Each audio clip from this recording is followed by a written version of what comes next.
You get Glover Teixeira to fight Jamahal Hill in Brazil for UFC 283.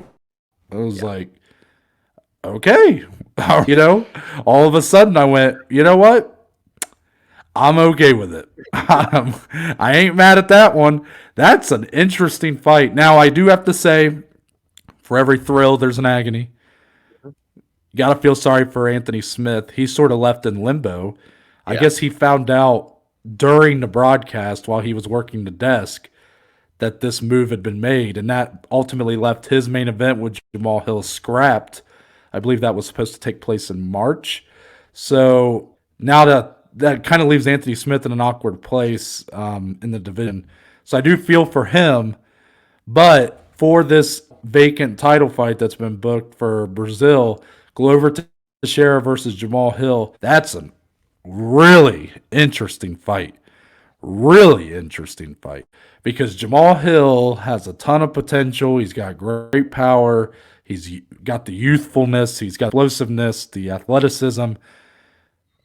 But Glover Teixeira is so just good everywhere. He's got a great ground game. He's got good striking. He's got good submissions, good ground and pound, good wrestling, all of it. How does Jamahal Hill handle going up against a guy who, even at his age, is sort of the full package when Jamahal maybe isn't as well rounded? I think it's a great fight. Teixeira deserves that shine. And I, for one, can't wait to see it. I'm curious, Dom, when you heard this was the fight that was made, what your thoughts were. Any complaints on the matchup? Steam ahead. Let's go. Oh no, this is awesome. I think this is great. We don't see things like this happen very much, but you think it happens quite a lot. By the way, the UFC quickly just went with this and changed it. But you can't have a division with no champion. You just can't do it. So what do? You put Glover in his home country of Brazil. He still gets the shot that he wanted because he wanted on that card to fight for the vacant title. You put him with Jamahal Hill, who honestly, next man up. I don't mind one bit that Jamahal is getting a chance. He's a contender series guy. He's looked great thus far in the UFC. He's had main events now. It's perfect. It really is perfect. It's a huge opportunity for Jamahal. It is by far the toughest test that he's had to face because it's going to be the most well-rounded fighter that he has faced in the biggest fight that Hill has ever been in.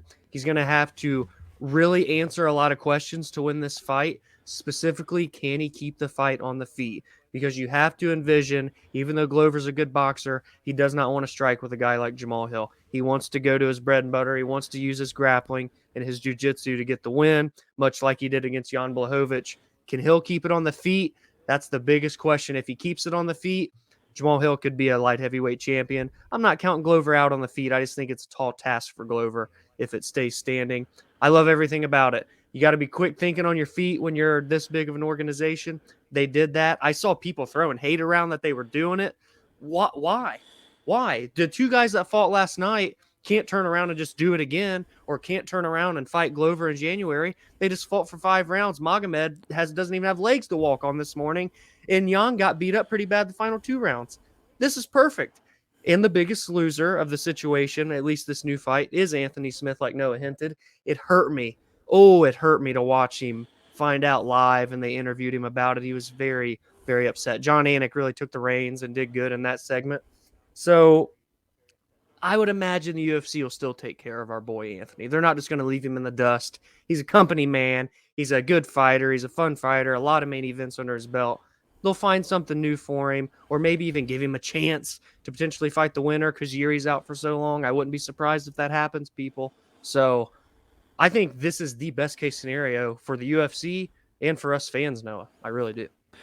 Yeah, I'm a little more pessimistic on Anthony Smith. I'm a little worried he's going to get lost in the shuffle. There's no chance he fights the winner of that fight because he's coming off a loss. I don't think you put him in a title fight. But maybe he does get on Kliev or Blachowicz. But now this just delays it more. Every month that's lost is a month that he could be building himself up to a title fight. So it's a shame, but that's the way you. I mean, honestly, if you would, it's the way that it has to be because of what happened in that main event. It's just Yeah. sometimes it happens that way. It's a shame, but I wouldn't have been upset. Well, I wouldn't have been upset, I guess, I was gonna say if the roles had been reversed, if Anthony Smith got the title fight, but again, he's coming off a loss. You can't give him a title fight.